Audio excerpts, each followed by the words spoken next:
ፍትዋት ቤተሰብ ዩቲዩብ ነዛ መተካእታ ዝጠፍአት ዓባይ ቻናልና ኣብ ቀረባ ዝጀመርናያ ሓዳሽ ቻነል መብዛሕትኹም ሳብስክራይብ ከይገበርኩም ትከታተሉና ስለ ዘለኹም ትሕዝቶታትና ናብ ብዙሓት ሰባት እይሰዶን ዘሎ። ስለዚ መዓልታዊ ንዓኹም ንምሕጓስ መሃርትን መዘናግዕትን ዝኾኑ ትሕዝቶታት ሒዝና ምምጻእና ንኽንቅጽል ሳብስክራይብ ጌርኩም ነታ ምልክት ደወል ምጥዋቕ ኣይትረስዑ። እስካ ሕጂ ንዝገበርኩምና ሓገዝን ንዘርኣኹምና ኣድናቖትን ካብ ልቢ ነመስግን።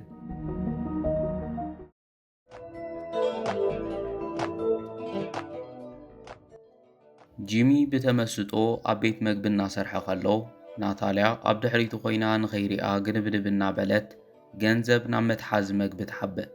ኣብ መንጎ ዝግዳም ሓደር ዮርሌን መፅያ መሕዘኒ ገጽ እናርኣየት ኣብ ማዕጾ ጠጠው ምስ በለት ጂሚ ጠሚክ ድዩ ኢሉ ይሓታ። ርእሳ ብምንቕናቕ ከም ዝጠመየት ምስ ገለጸትሉ እቲ ናታልያ ቀሚጣቶ ዝነበረ ሳንጣ ልዒሉ መግቢ ብምውሳኽ እንኪል ይህባ። ካብኡ ቐጺሉ ጥዒምኪ ከም ትበልዕዮ ኣይጠራጠርን፣ መግቢ ብዘደለኽሉ ሰዓት ናብ ዝና መጻ ክትበልዕ ትኽእል ኢኺ ኢሉ ይዛረባ። ዮርሌኔ የቐኒየለይ ኢላቶ ምኻድ ምስ ጀመረት ናታልያ ደድሕሪኣ ስዒባ ብምውጻእ ሃቢ ኢላ ክትሕድጋ ትብል።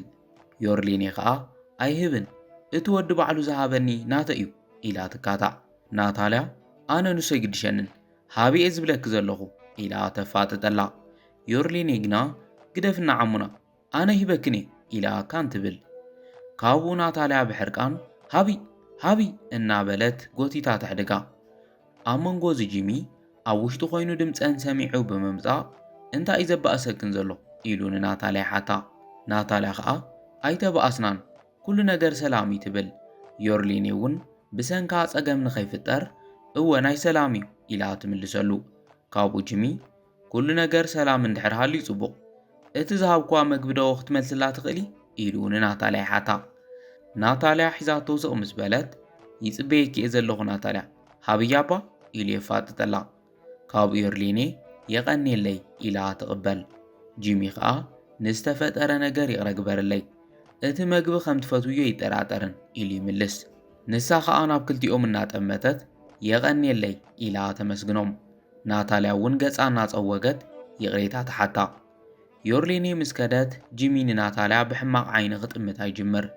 ብድሕሪኡ ኣብ ውሽጢ እናሰርሑ ከለዉ ዳንኤል ምስ ዓጃቢኡ ኣትዩ ኣብ ቅድሚቶም ጠጠው ይብል።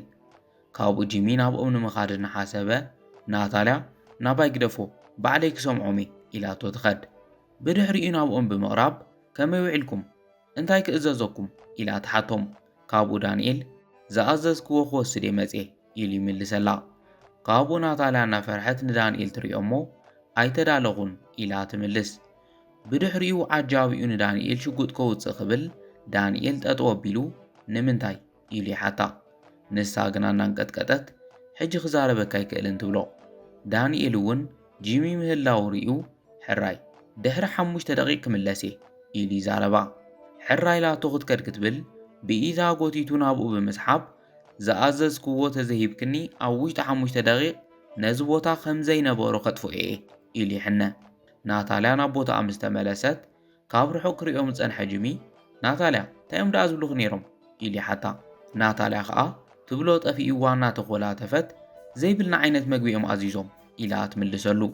ጂሚ ምስ ዝኣዘዝዎ ዝመሳሰል መግቢ ሞ ዘይመቕረብክሎም ኢሉ ይሓታ። ናታልያ ከዓ ፈቲነ ነይረ ግን ከዓ እቲ ዝኣዘዝናዮ ባዕሉ ተዘይኮይኑ ካልእ ኣይንደልን ኢሎም ኢላ ትዛረቦ። ካብኡ ጂሚ ስኢኖም ምኻዶም ኣዝዩ ዘሕዝን ምስ በላ እወ ሕጂ ንእሽቶ ድዕሪፈ ክምለስ ሓለቓ ኢላ ትሓቶ። ጂሚ ከዓ ጽቡቕ ኪድዕርፊ ኢሉ ይሰዳ። ኮይኑ ግና ኩነታታ ደስ ስለ ዘይበሎ ብምጥርጣር ይጥምታ።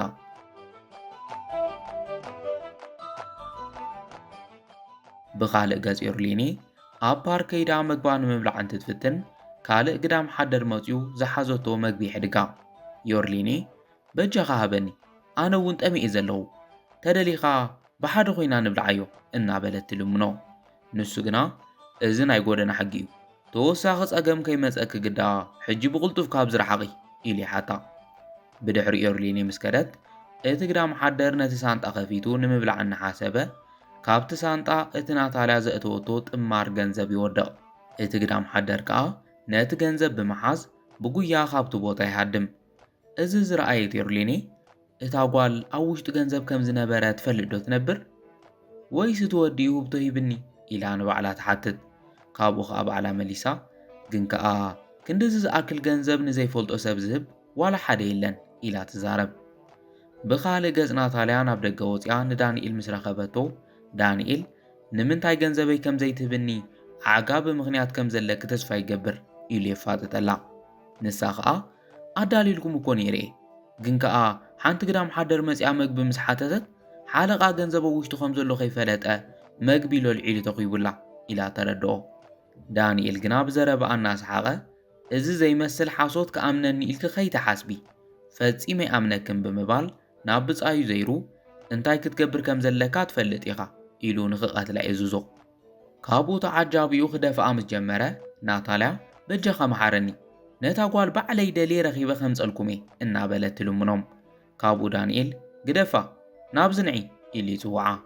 ናታልያ ናብኡ ምስ ቀረበት ናቲ ምልክዕቲ ጓል ተዘይትነብሪ ንኽቐትለካ ዓይነይ መሓሰኹን ሓንቲ ናይ መጠረሽታን ዕድል ክህበኪ እየ ይብላ። ናታልያ የቐኒየለይ ኢላ ተመስግኖ። ዳንኤል ከዓ እንድሕር ክተታልል እንፈቲንክ ግና ክቐትለኪ እየ ኢሉ የፈራርሓ። ናታልያ ከዓ እናፈርሐት ብፍጹም ከመይ ይፍጠርን ኢላ ቃል ተኣትወሉ። ኣብ መንጎ እዚ ጂሚ ብድሕሪታ መፂኡ ናታልያ ደሓን ዲኺ ኢሉ ይሓታ። ናታልያ ብፍርሕና እንቀጥቀጠት ሓቅን ምዝራብ ሎሚ ጽቡቕ የለኹን ሕምኒ እዩ ዘሎ ኢላ ትምልሰሉ። ካብኡ ጂሚ ሎሚ እኮ ብዙሕ ሰብ የለን እንድሕር ደሊኺ ኣዕሪፍ ክትውዕሊ ትኽእል ኢኺ ኢሉ ይፈቕደላ። ናታልያ የቐኒየለይ ሓለቓ ኢላ ተመስግኖ። ንሱ ከዓ ሓገዝ ተደሊኺ ንምሕታተይ ትሰከፊ ኣጆኺ ኢሉ ይሰናበታ። ብድሕሪኡ ጂሚ ኣብ ቤት መግቢ ከሎ ዮርሌኔ ናብኡ ትመጽእ። ንሱ ከዓ ደጊም ክመጺኺ ኢሉ ብፍሽኽታ ይቕበላ። ዮርሌኔ ነቲ ዝሃብካኒ መግቢ ከመስግነካ ኢለ ኣዝዩ ምቁር እዩ ነይሩ ኢላ ትዛረቦ። ጂሚ ከዓ ምስጋና እየድልን እቲ ዘገድስ ንስኺ ምፍታውኪ እዩ ኢሉ ይምልሰላ። ካብ ዮርሌኔ እቲ መግቢ እንታይ እዩ ዝበሃል ኢላ ተሓቶ። ንሱ ከዓ ሩዝን ስጋ ደርሆን ጥራይ ኮ እዩ ኢሉ ይምልሰላ። ካብ ዮርሌኔ ኣነ ደኣ ካብዞም ክባራት ዓይነታት መግቢ እንዲመሲልኒ ነይሩ ኣዝዩ ምቁር እዩ ኢላ ደጊማ ተመስግኖ። ጂሚ የቐኒየለይ ምስ በላ መሳርሕትካ ኸድኣ ናበይ ከይዳ ኢላ ተሓቶ። ጂሚ ከዓ ዕረፍቲ ወፅያ ኢሉ ይምልስ። ካብ ዮርሌኔ በቃ ዝኽብለካ እየ መፅየ ነይረ ደሓን ወዓል ኢላቶ ትኸድ።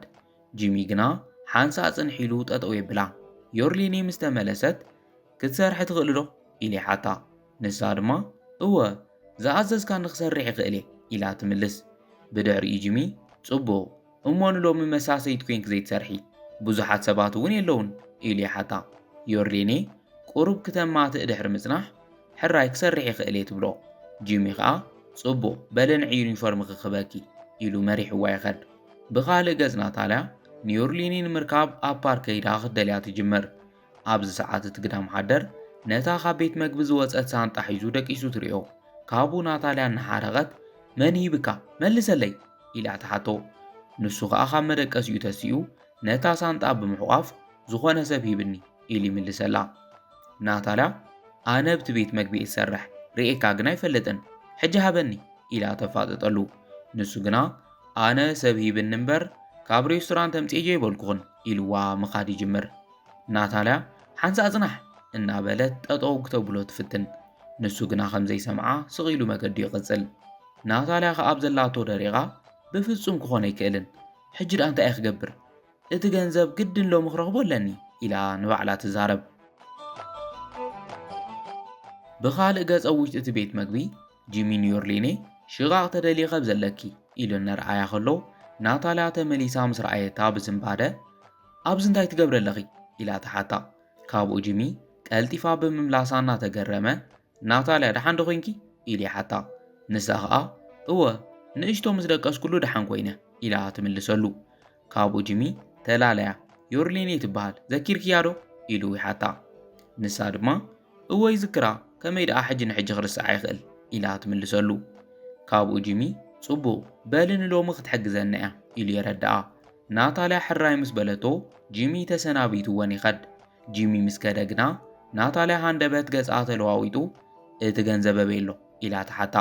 ዮርሌኔ ብዛዕባ እንታይ ገንዘብ ትዛረብ ከም ዘለኻ ይፈልጥን ምስ በለታ ከም ዘይትፈልጠይ ተምስሊ ኣብቲ ጂም ዝሃበክ ሳንጣ ገንዘብ ከም ዝነበረ ትፈልጢ ኢኺ ካልእ ከምኡ ዝበለ ተረኸብኩ ኢልክ ዲኺ መጺኺ ኢላ ተፋጥጠላ ዮርሊኔ ግና ወቐሳ ዋላ ሓንቲ ከይመሰላ ካብ ተግባር ክትእረም ዘለክ ንስኺ ኢኺ ሓለቓ ኣዝዩ ምሽክን እዩ ኢላ ትዛረብ ናታልያ ስለ ዝደለኹን ስለ ዝኸኣልኩን እየ ገይረዮ ልዕሊ ዝሓንቲ ቃል እንድሕር ወሲኽኪ ምፍጣርክ ከም ትጸልእ እየ ክገብረኪ ኢላ ተፈራርሓ እሞ ሕጂ ቀልጥፊ ኩሉ ጣውላታት ተጽርዮ ኢላ ትእዝዛ ብድሕሪ ዮርሊኔ ጓሓፍ እናደፍአት ኣብ ደገ ዳንኤል ንናታልያ ገንዘብ የምጺኽዮ ዶ ኢሉ እናፋጠጠላ ትሰምዖ ናታልያ ረኺበልኩም እየ ኮይኑ ግና ሕጂ ክህበኩም ስለ ዘይክእል እስካዕ ጽባሕ ተጸበዩኒ ኢላ ትልምኖም ዳንኤል ድማ ጽቡቕ እስካዕ ጽባሕ ግዜ ክህበኪ እየ ግን ከኣ $1,000 ክትውስኺ ኢኺ ኢሉ የጠንቅቓ ናታልያ ከምኡማ ፈጺሞ ይኾንን ምስ በለቶ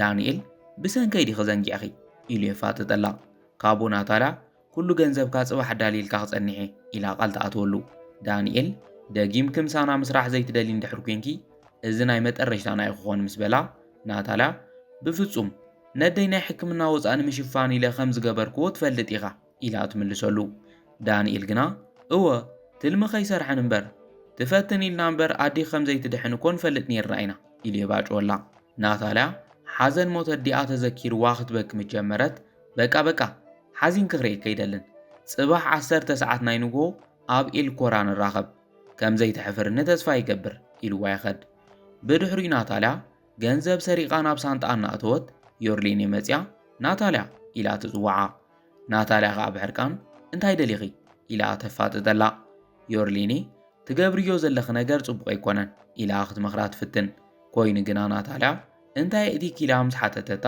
ዮርሊኔ ናታልያ ሓፍተይ እንድሕር ጸገም ሃሊኪ ሓገዝ ክትሓትት ትኽእሊ ኢኺ ኢላ ትመኽራ ናታልያ ግና ብፍጹም ኣነ ጸገም ዝበሃል የብለይን ስለዚ ኸኣልኩ ጥራይ ዝገብሮ ዘለኹ ኢላ ብሕርቃን ትዛረብ ካብኡ ዮርሊኔ ከምኡ እንድሕር ኮይኑ ንሓለቓ ኸይደ ክነግሮ ክግደድ እየ ኢላ ተጠንቅቓ ናታልያ ኸዓ ዝመሰለክ ግበሪ ኣይግድሸንን ድሕሪ ሕጂ ናብ ዝተመሊሰ ይመጽእን ኢላታ ትኸድ ንጽባሒቱ ጂሚ ገንዘብ ዘቐምጠሉ ሳንዱቕ ከፊቱ ዘቐመጦ ገንዘብ ምሰኣነ ብሕርቃን ዮርሊኔ ኢሉ ይጽዋዓ ምስ መጸት ድማ ካብዚ ብዙሕ ገንዘብ ጠፊኡ ኣሎ ኢሉ የፋጥጠላ ዮርሊኔ ኣቶ ጂሚ ሓደ ነገር ክነግረካ እናሓሰብኩ እየ ነይረ ኢላ ምዝራብ ክትጅምር ጂሚ የቋሪጹ ከማኽ ዝበለት ሰብ ኣሚነ ናብ ገንዘብ ምቕራበይ እቲ ጌጋ ናተዩ ነይሩ ኢሉ ይዛረባ ዮርሊኔ ከምቲ ዝሓሰብካዮ ይኮነን ምስ በለቶ ኣብ ከመይ ዝበለ ጸገም ከም ዘለኺ ይርዳእኒ እዩ ግን ከኣ ካብቲ ሰርቂ ንዓይተት ተሓት ንመሓሸ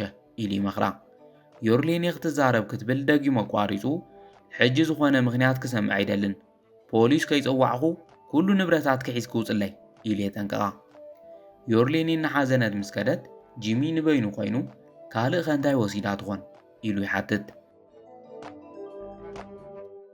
ካብኡ ናብ ቤት ጽሕፈቱ ብምኻድ ናታልያ እናሰረቐት ኣብ ቅዳሕ CCTV ካሜራ ክርኢ ይጅምር ካብኡ እናሓዘነ እዚ ፈጺሙ ክኾን ኣይክእልን ክተጠንቅቐን እናፈተነት ኣነ ግና ዘረባኣ ከይሰማዕኹ ሰጊገ እያ ኢሉ ኣብ ደገ ናታልያ ምስኒ ዳንኤል እናዕለለት ዘርኢ ቪድዮ እውን ይርዮ ኣብቲ ቪድዮ 4 ሰዓት ንራኸብ ክበሃሃሉ ምስ ሰምዐ ሰዓቱ ብምርኣይ ሕጂ ግዜ የብለይን ብምባል እናጉየ ይኸድ ብኻልእ ገጽ ናታልያ እቲ ገንዘብ ሒዛ ናብቲ ምስ ዳንኤል ዝተቋጸረትሉ ቦታ ተኸድሞ ካብ ሳንጣ ኣውፂኣ ትቦ ዳንኤል ነቲ ገንዘብ ከፊቱ ብምርኣይ ምሳና ዝነበረ ክዕዳ ተዓጽየሎ ኢሉ ይዛረብ ንሳ ኸኣ እናበኸየት ድሕሪ ሕጂ ደጊመ ክርኤካ ኣይደልን ኢላቶ ክትከትጅምር እንተኾነ ግና ዳንኤል ብድሕሪታ መጺኡ ጽንሒ ሽኮር ኢና ኢሉ ብምጽዋዕ ኣነ ኸድሕሪ ዝኹሉ ስቒለ ዝሰደክ ዶ ይመስለኪ ኢሉ ይሓታ ናታልያ እናፈርሐት ዝሓተትካ ንኹሉ ገይረልካ እየ ሕጂ ኸንታይ ኢኻ ደሊኻ ኢላ ትሓቶ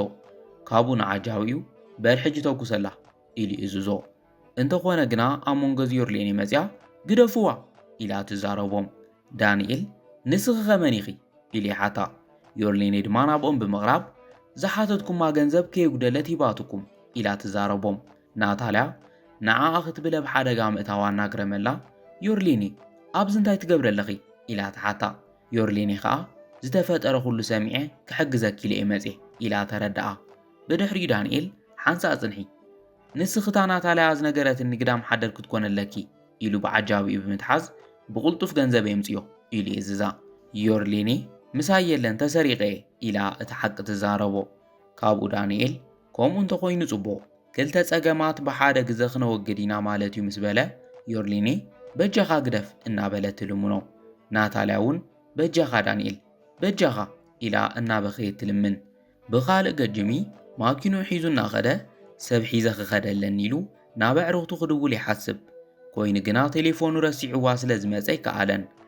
ኣብዚ ሰዓት ከም ኣጋጣሚ ኣብ መገዲ ፖሊስ ይረክብ እሞ ማኪኑ ጠጠው ኣቢሉ ነቲ ፖሊስ በጃኻ ክቡር ፖሊስ ክትሕግዘኒ ደልየ ነይረ ኢሉ ይሓቶ። እቲ ፖሊስ እንታይ ተፈጢሩ ኢሉ ምስ ሓተቶ መሳርሕተይ ኣብ ዓበ ሓደጋ እያ ዘላ ብቕልጡፍ ክንበፅሓላ ኣለና ኢሉ ይልምኖ። እቲ ፖሊስ ከዓ ንምንታይ ደኣ ናብ ፖሊስ ዘይመልከትካ ኢሉ ይሓቶ። ጂሚ ከዓ በጃኻ እመነኒ ሕጂ ግዜ የብልናን እናበለ ይልምኖ። ካብኡ እቲ ፖሊስ ጽቡቕ ሓንሳእ ጽናሕ ኢሉ ናብ መዋፈሪኡ ብምድዋል ናብ ኤልኮራ ተወሳኺ ሓይሊ ይደልየ ኢሉ ሓገዝ ይሓትት።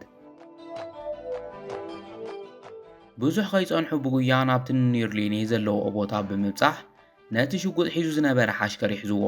ጂሚ ከዓ ንዳንኤል ወቂዑ ከይትንቀሳቐስ ይብሎ።